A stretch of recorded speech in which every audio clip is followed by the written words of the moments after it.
Hello friends, welcome to Hema coding school. ఈ day 9 లోపట మనం కండిషనల్ స్టేట్మెంట్స్ గురించి తెలుసుకుందాం.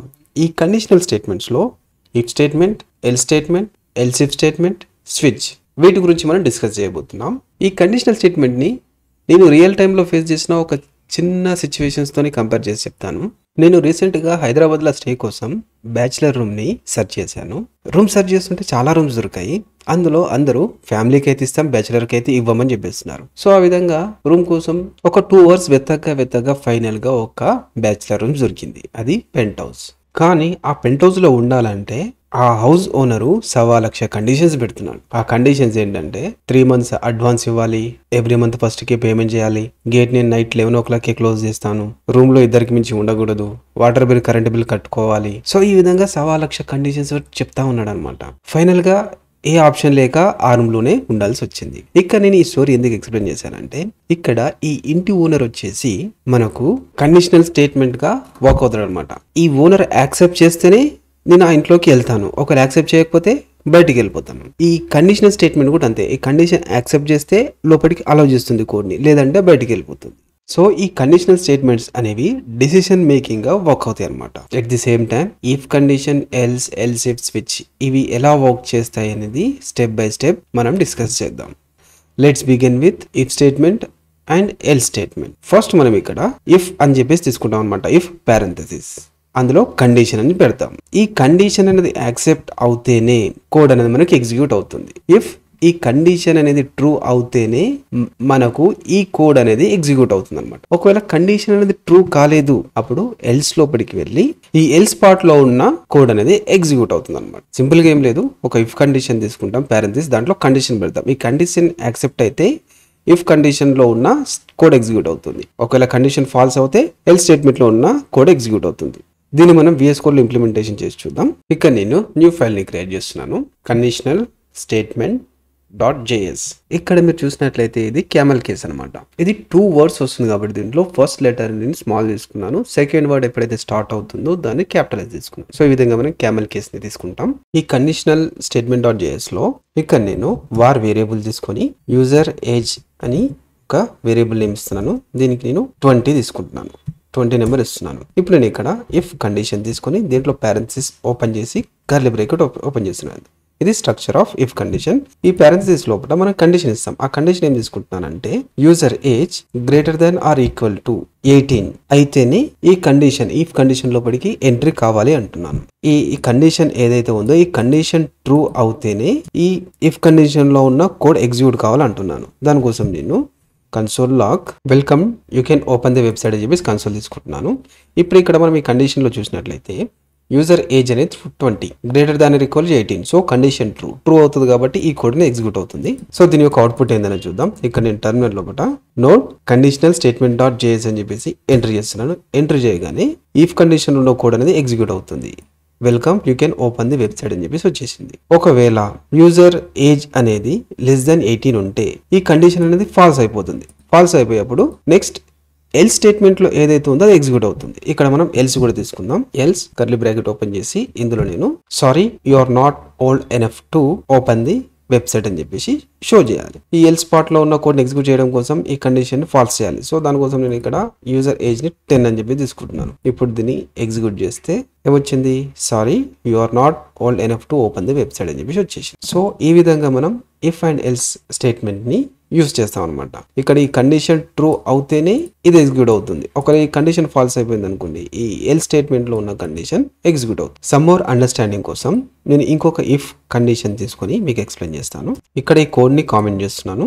నెక్స్ట్ మనం థియేటర్స్ లో సీట్స్ బుక్స్ చేస్తాం కదా, ఆ బుక్స్ చేసే సినారియోని ఇక నేను ఇఫ్ కండిషన్ స్టేట్మెంట్ లో మీకు ఎక్స్ప్లెయిన్ చేయబోతున్నాను. ఎగ్జాంపుల్ నేను ఇక్కడ ఒక 100 సీట్స్ ఉన్న థియేటర్ని తీసుకుంటున్నాను. దాంట్లో ఆల్రెడీ 75 సీట్ బుక్డ్ అని చెప్పి తీసుకుంటున్నాను. దానికోసం నేను ఇక్కడ war total seats in theatre equal to 100 war booked seats in theatre 75. So ఎన్ని మిగిలినాయని క్యాలిక్యులేషన్ చేయడం కోసం var available seats in theater equals to total seats in theatre minus అనే అర్థమెటిక్ ఆపరేటర్ తీసుకుంటున్నాను minus booked seats in theatre. So ఇప్పుడు మనము ఈ total seats లోకించి booked seats ని తీసేస్తే అవైలబుల్ సీట్స్ అనేవి తెలిసిపోతుంది. ఇక నేను దీన్ని అవుట్పుట్ ఎగ్జిక్యూట్ చేసి చూపిస్తాను. అవైలబుల్ సీట్స్ కన్సోల్ లో అవైలబుల్ సీట్స్ అని తీసుకున్నాను. ఇక్కడ టెర్మినల్ లోకి వచ్చేసి నోట్ కండిషనల్ స్టేట్మెంట్ ని ఎంటర్ చేస్తున్నాను. ఎంటర్ చేయగానే 25 సీట్స్ అవైలబుల్ అని చెప్పేసి వచ్చేసింది. నెక్స్ట్ ఇక్కడ నేను ఇఫ్ కండిషన్ ఇంప్లిమెంటేషన్ చేసి చూపిస్తాను. ఇక్కడ నేను ఇఫ్ parenthesis కర్లీ బ్రాకెట్ దీంట్లో లోపల ఈ parenthesis లోపల కండిషన్ ఏం తీసుకుంటున్నానంటే available seats in theater greater than 0 అయితేనే లోపలికి ఎంట్రీ కా, లేదు ఎల్స్ లోకి వెళ్ళిపో. ఎల్స్ దీంట్లో console the theatre is fully booked అని చెప్పేసి రావాలని చెప్తున్నాను. అలాగే ఈ కండిషన్ లో కూడా ఒక కన్సోల్ తీసుకుంటున్నాను. ఆ కన్సోల్ లోపల we have concatenate operator available seats in theater concatenate operator seats available. మనకు కన్సోల్ లో అవుట్పుట్ ప్రింట్ చేసినప్పుడు we have available seats number వస్తుంది, అదే విధంగా సీట్స్ అవైలబుల్ అని చెప్పేసి చూపిస్తుంది అనమాట. ఇక్కడ నేను ఎగ్జిక్యూట్ చేసి చూపిస్తాను. చూసినట్లయితే available seats 25. So we have 25 seats available. ఇక్కడ నేను దీన్ని రిమూవ్ చేస్తున్నాను. ఇక్కడ బుక్డ్ సీట్స్ వచ్చేసి నేను 100 తీసుకుంటున్నాను. ఇప్పుడు ఒకసారి కోడ్ ఎగ్జిక్యూట్ చేసి చూస్తే the theatre is fully booked. So ఈ విధంగా మనం if and L statement use చేస్తాం. నేను ఈ థియేటర్లో సీట్స్ని బుక్ చేయాలనుకుంటున్నాను. దానికి ఏ విధంగా ఎగ్జిక్యూట్ చేస్తామంటే ఫస్ట్ ఇక్కడ నేను ఒక 2 సీట్స్ని బుక్ చేయాలనుకుంటున్నాను. దానికోసం war number of ticket booking equal to 2 అని చెప్పి తీసుకుంటున్నాను. నెక్స్ట్ ఇక్కడ నేను ఒక ఇఫ్ కండిషన్ తీసుకొని ఈ కండిషన్లో ఏం రాస్తున్నా అంటే ఈ number of ticket bookings less than or equal to available seats in theatre అయితేనే ఈ కోడ్ ఎగ్జిక్యూట్ అవ్వాలి అంటున్నాను. ఇప్పుడు ఇక్కడ మనం చూసినట్లయితే నెంబర్ ఆఫ్ బుకింగ్ 2 వస్తుంది, less than or equal to available ఉన్న సీట్స్ 100. సో ఈ కండిషన్ ఫెయిల్ అయిపోతుంది. ఫెయిల్ అయిపోగానే ఏమవుతుంది, ఎల్స్ కండిషన్లోకి వెళ్ళిపోతుంది. సో ఇక్కడ ఎల్స్ కూడా నేను డిక్లరేషన్ చేస్తాను. ఈ ఎల్స్ లోపల కన్సోల్ తీసుకుని ఆ కన్సోల్ లోపల there are not enough seats available అని చెప్పి చేస్తున్నాను. ఒకవేళ ఈ సీట్స్ అనేది దీంట్లో అవైలబుల్ ఉన్నాయి, ఖాళీ 70 సీట్సే బుక్ అయిపోయినాయి, ఇంకా 30 అవైలబుల్ ఉన్నాయి. సో అప్పుడు ఈ కండిషన్ అనేది ట్రూ అవుతుంది. ట్రూ అయినప్పుడు దీంట్లో లోపల ఒక కన్సోల్ తీసుకొని ఏం ఎగ్జిక్యూట్ అవ్వాలనేది టైప్ చేస్తున్నాను. దీంట్లో నేను booking plus number of ticket booking plus ticket అంటే ఇది ఎగ్జిక్యూట్ అయినప్పుడు బుకింగ్ ఎన్ని సీట్స్ బుక్ చేసామో ఆ నెంబరు టికెట్స్ అని చెప్పేసి వచ్చేస్తాను అనమాట. ఈ కోడ్ని మనం ఎగ్జిక్యూట్ చేసి చూద్దాం. ఇప్పుడు ఇక్కడ అవైలబుల్ సీట్స్ అని మనకు 30 ఉన్నాయి. సో ఈ నెంబర్ ఆఫ్ టికెట్స్ 2. సో ఈ కండిషన్ ట్రూ అవుతుంది. ట్రూ అయినప్పుడు ఈ కోడ్ అనేది ఎగ్జిక్యూట్ అవుతుంది. మీరు చూసినట్లయితే వీ హ్యావ్ 30 సీట్స్ అవైలబుల్, అందులో 2 టికెట్స్ అనేది బుక్ చేస్తున్నాము అని చెప్పేసి. సో మనం ఈ విధంగా ఇఫ్ ఎల్ స్టేట్మెంట్స్ని యూజ్ చేస్తాము. నెక్స్ట్ మనం ఎల్స్ ఇఫ్ స్టేట్మెంట్ గురించి చూద్దాం. ఈ ఎల్స్ ఇఫ్ స్టేట్మెంట్లో ఫస్ట్ మనకు ఇఫ్ కండిషన్ ఉంటుంది. ఈ కండిషన్ ట్రూ అయిందనుకో కోడ్ అనేది ఎగ్జిక్యూట్ అవుతుంది. అదేవిధంగా మనం ఇక్కడ ఎల్స్ ఇఫ్ అని చెప్పేసి ఇంకో కండిషన్ తీసుకుంటాం. ఈ కండిషన్ సాటిస్ఫై కాలేదు కానప్పుడు ఈ కండిషన్ దగ్గరకు వస్తుంది. ఈ కండిషన్ ఇంకా సాటిస్ఫై అయితే ఈ ఎల్స్ ఇఫ్లో ఉన్న కోడ్ అనేది ఎగ్జిక్యూట్ అవుతుంది. ఒకవేళ ఈ కండిషన్ కూడా సాటిస్ఫై కాలేదు అప్పుడు ఎల్స్ లోపలికి వెళ్ళి ఎల్స్ ఉన్న కోడ్ అనేది ఎగ్జిక్యూట్ అయిపోతుంది. దీన్ని మనం ఇంప్లిమెంటేషన్ చేసి చూద్దాం. ఇక నేను ఈ కోడ్ని కామెంట్ చేస్తున్నాను. ఈ ఎల్స్ ఇఫ్ స్టేట్మెంట్ కోసం మనం స్కూల్లో కానీ కాలేజెస్లో కానీ మనకి ఎగ్జామ్ స్కోర్ ఉంటుంది కదా, ఎగ్జామ్ స్కోర్కి గ్రేడింగ్ ఉంటుంది కదా, ఆ గ్రేడింగ్ని ఇక్కడ ఇంప్లిమెంటేషన్ చేసి చూపిస్తాను. ఎగ్జాంపుల్ నేను ఇక్కడ వార్ ఎగ్జామ్ స్కోర్ ఒక 90 మార్క్స్ తీసుకుంటున్నాను. నెక్స్ట్ ఇక్కడ ఒక ఇఫ్ కండిషన్ తీసుకుంటున్నాను.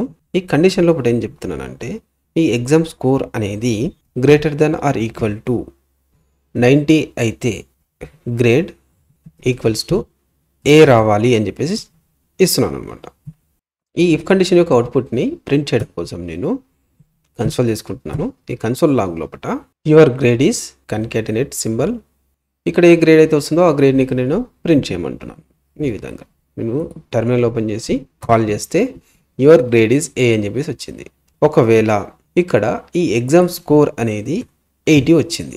80 వచ్చినప్పుడు ఆ 80 కూడా ఒక గ్రేడ్ ఉంటుంది కదా, ఆ గ్రేడ్ ఇవ్వడం కోసం మనం ఇక్కడ ఎల్స్ ఇఫ్ కండిషన్ యూజ్ చేస్తాం అనమాట. సో ఆ కండిషన్ ట్రూ కాలేదు, నెక్స్ట్ కండిషన్కి వెళ్ళి చెక్ చేయి అని చెప్పేసి ఇక్కడ exam score greater than equal to 80 అయితే గ్రేడ్ ఈక్వల్స్ టు బి రావాలని చెప్పి ఇచ్చేస్తున్నాను. ఈ విధంగా దీన్ని నేను కిందికి మూవ్ చేసేస్తున్నాను కోడ్ని. ఇప్పుడు అవుట్పుట్ చూద్దాం. సో స్కోర్ అనేది 80 కాబట్టి బి వచ్చింది. ఒకవేళ స్కోర్ అనేది 72 వచ్చింది అనుకోండి, దానికోసం నేను ఇంకొక ఎల్స్ ఇఫ్ కండిషన్ తీసుకుంటున్నాను. ఎల్స్ ఇఫ్ కండిషన్ తీసుకొని exam score greater than or equal to 70 అయితే గ్రేడ్ సి రావాలని చెప్పేసి ఇస్తున్నాను. ఇప్పుడు మనం ఇక్కడ ఎగ్జామ్ స్కోర్ 72 తీసుకున్నాము. ఇప్పుడు 70 కన్నా గ్రేటర్ దాన్ ఉంది కాబట్టి గ్రేడ్ సి వస్తుంది. C your grade is C అని చెప్పేసి వచ్చింది. అదేవిధంగా నెక్స్ట్ ఒకవేళ స్కోర్ అనేది 53 వచ్చింది అనుకోండి. దానికోసం నేను ఏం చేస్తున్నాను, ఇంకొక ఎల్స్ ఇఫ్ కండిషన్ తీసుకొని దీంట్లో exam score greater than or equal to 50 కన్నా ఎక్కువగా ఉంటే డైరెక్ట్గా గ్రేడ్ డి రావాలని చెప్పేసి చేస్తున్నాను. ఇక్కడ మీరు చెక్ చేసినట్టయితే గ్రేడ్ డి వచ్చింది, ఎందుకంటే స్కోర్ 53 కాబట్టి. ఇవేవి కాదుగా ఫైనల్గా ఒక 30 మార్క్స్ వచ్చాయనుకోండి. దానికి డైరెక్ట్ నేను తీసుకుంటాను ఎల్స్ తీసుకొని ఈ ఎల్స్ లోపల గ్రేడ్ అనేది డైరెక్ట్గా ఎఫ్ ఇచ్చేస్తున్నాను, ఫెయిల్ అని చెప్పేసి. ఇప్పుడు బ్రౌజర్ ఓపెన్ చేసి చూస్తే మీరు యువర్ గ్రేడ్ ఇస్ ఎఫ్ అని చెప్పేసి వచ్చేసింది. ఈ విధంగా మనం ఎల్స్ ఇఫ్ స్టేట్మెంట్ని యూజ్ చేస్తాం.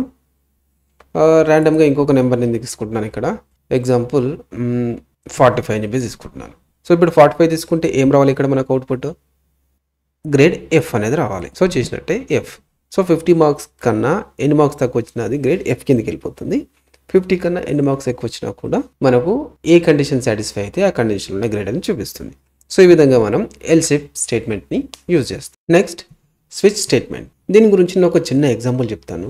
మనం ఏదైనా ఒక టీ హోటల్కి వెళ్ళినప్పుడు అక్కడ చాలా రకాల టీస్ ఉంటాయి. మనం టీ కోసం బిల్ కౌంటర్ దగ్గరికి వెళ్ళినప్పుడు అక్కడ బిల్ కలెక్టర్ మనం ఏ టీ చెప్తే ఆ టీకి సంబంధించిన నెంబర్ అనేది ఆ మిషన్లో ఎంటర్ చేయగానే దాని బిల్ వచ్చేస్తుంది.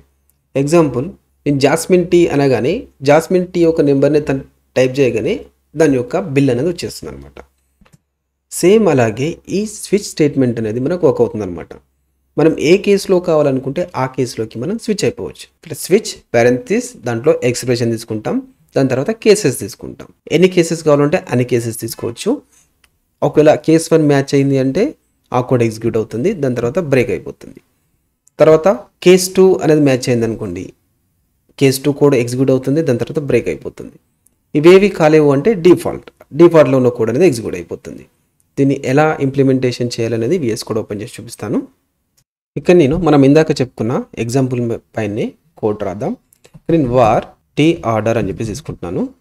దీంట్లో నేను చాయ్ అని చెప్పేసి డిక్లరేషన్ చేస్తున్నాను. నెక్స్ట్ ఇక్కడ నేను స్విచ్ స్టేట్మెంట్ని తీసుకుంటున్నాను. Parenthesis curly bracket open. దీంట్లో పాటు మనం ఎక్స్ప్రెషన్ పెట్టాలని చెప్పాం కదా, ఆ ఎక్స్ప్రెషన్ ఏం తీసుకుంటున్నానంటే టీ ఆర్డర్ అని చెప్పేసి తీసుకుంటాం. దాని తర్వాత దీంట్లో నేను కేసెస్ ఇవ్వడం మొదలు పెడతాను. ఇక్కడ నేను కేస్ దీంట్లో పాటు చాయ్ అని చెప్పేసి తీసుకుంటున్నాను. ఇక్కడ ఈ స్విచ్ ఏం చేస్తుందంటే ఈ ఎక్స్ప్రెషన్ టీ ఆర్డర్ ఉంది. టీ ఆర్డర్ అంటే ఇక్కడ చాయ్. ఈ చాయ్ అనేది ఈ యొక్క కేసు లోపలికి వెళ్ళి కేసుతోని మ్యాచ్ చేస్తుంది అనమాట. ఒకవేళ మ్యాచ్ అయ్యింది అనుకోండి, ఈ కేసు లోపల ఉన్న కోడ్ని ఎగ్జిక్యూట్ చేస్తుంది. ఇక్కడ నేను కేసు తర్వాత ఇక్కడ నేను కాలన్ తీసుకుంటున్నాను. ఈ కాలన్ లోపల message equal to chai ordered. దీని అవుట్పుట్ని ప్రింట్ చేయడం కోసం ఇక్కడ నేను కన్సోల్ లాగ్ తీసుకొని దీంట్లో మెసేజ్ని కాల్ చేస్తున్నాను. సో ఇక్కడ మీరు అవుట్పుట్ చూసినట్లయితే చాయ్ ఆర్డర్డ్ అని వచ్చేసింది. సో ఈ విధంగా స్విచ్ లోపల మనం ఎక్స్ప్రెషన్ ఇస్తాం. ఆ ఎక్స్ప్రెషన్ అనేది కేసుతో మ్యాచ్ చేసుకొని మ్యాచ్ అవుతే ఆ కేసులో ఉన్న కోడ్ని ఎగ్జిక్యూట్ చేస్తుంది అనమాట. నెక్స్ట్ అదేవిధంగా ఇంకో కేసు తీసుకుంటున్నాను. Case jasmine. ఒకవేళ అది కేసు అనేది జాస్మిన్ అవుతే ఈ మెసేజ్ని ప్రింట్ చేయమని చెప్తున్నాను. Jasmine tea order. ఇక్కడ నేను ఇప్పుడు దీన్ని కాల్ చేసినట్టయితే జాస్మిన్ ఆర్డర్ డోన్లో వస్తుంది. ఇక్కడ ఛాయ్లో ఈ టీ ఆర్డర్ లోపల ఛాయ్ ఉన్నా కూడా ఈ అవుట్పుటే వస్తుంది. ఎందుకంటే మనము ఈ యొక్క కండిషన్ని బ్రేక్ చేయలేదు. ఇప్పుడు నేను ఇక్కడ బ్రేక్ అని చెప్పేసి చేస్తాను. సో ఇప్పుడు మీరు అవుట్పుట్ చూసినట్లయితే ఛాయ్ ఆర్డర్ని వస్తుంది. ఈ టీ ఆర్డర్ లోపల ఛాయ్ అని ఉంది. సో ఈ టీ ఆర్డర్లో ఇక్కడ ఛాయ్ వస్తుంది. ఈ ఛాయ్ అనేది ఈ కేసుతో మ్యాచ్ అవుతుంది కాబట్టి ఈ యొక్క అవుట్పుటే రావాలి. ఎప్పుడైతే ఈ యొక్క జాస్మిన్ ఇక్కడ మనము ఈ ఛాయ్ ప్లేస్ లోపల జాస్మిన్ అని చెప్పేసి తీసుకున్నప్పుడు ఈ టీ అనేది ఇక్కడ టీ ఆర్డర్ అనేది జాస్మిన్ అయిపోతుంది. సో ఈ ఎక్స్ప్రెషన్ వచ్చేసి ఈ కేసుకి మ్యాచ్ అవుతుంది. సో అప్పుడు మనకు జాస్మిన్ టీ ఆర్డర్ అని వస్తుంది. ఇప్పుడు మనం అవుట్పుట్ చూస్తే జాస్మిన్ టీ ఆర్డర్. నెక్స్ట్ అదేవిధంగా దీనికి కూడా బ్రేక్ ఇచ్చేద్దాం. తర్వాత ఇక్కడ నేను డిఫాల్ట్ అని చెప్పేసి తీసుకుంటున్నాను. దీంట్లో పాటు నేను మెసేజ్ నో టీ అవైలబుల్ అని చెప్పేసి తీసుకుంటున్నాను. సో ఇప్పుడు మనం అవుట్పుట్ చూసినా ఏమొస్తుంది, జాస్మిన్కి టీకి మ్యాచ్ అవుతుంది కాబట్టి మనకి ఈ జాస్మిన్లో ఉన్న మెసేజే వస్తుంది. జాస్మిన్ టీ ఆర్డర్ అని వస్తుంది. ఇప్పుడు నేను ఏం చేస్తున్నా అంటే ఇక్కడ చాయ్ ఈ జాస్మిన్ రెండిట్లో లేని ఇంకొక టీని ఆర్డర్ చేస్తాను. ఇక్కడ టీ ఆర్డర్ లోపల నేను బ్లాక్ టీ అని చెప్పి తీసుకుంటున్నాను. సో ఈ బ్లాక్ టీ అనేది మనకు ఏ కేసులో లేదు కాబట్టి బై డిఫాల్ట్గా ఈ మెసేజ్లో ఉన్నది మనకు ప్రింట్ అయిపోతుంది. So no tea available. So ఈ విధంగా మనం స్విచ్ స్టేట్మెంట్ని యూస్ చేస్తాం. ఈ వీడియోని క్లోజ్ చేసే ముందు ఈ డే 9లో మనం డిస్కస్ చేసిన టాపిక్స్ గురించి చూద్దాం. మనం కండిషనల్ స్టేట్మెంట్ గురించి చూసాం. దీంట్లో if statement, else statement, else if statement, switch. ఈ కండిషనల్ స్టేట్మెంట్ అనేది డిసిషన్ మేకింగ్ తీసుకుంటుందని దీని గురించి నేను చిన్న స్టోరీ కూడా మీకు చెప్పాను. Next if statement, else statement ఏ విధంగా వర్క్ అవుతుందని చెప్పేసి దానికోసం ఒక కోడ్ ఎగ్జాంపుల్ తీసుకొని చెప్పాను. అదేవిధంగా టికెట్ బుకింగ్ కోడ్ కూడా మనం డిస్కస్ చేసాం. Next elif statement. ఈ ఎల్సిఫ్ స్టేట్మెంట్ లోపల మనం ఎగ్జామ్ స్కోర్ తీసుకొని ఎన్ని మార్క్స్ వస్తే ఏ గ్రేడ్ రావాలి అన్నదానికి మనం ఒక కోడ్ అనేది రాసాం. నెక్స్ట్ స్విచ్ స్టేట్మెంట్ గురించి డిస్కస్ చేసాం. ఒక టీ ఆర్డర్ చేస్తే అది ఏ విధంగా కంపేర్ చేసుకొని మనకు అవుట్పుట్ని ఇస్తుంది అన్న దాని గురించి చూసాం.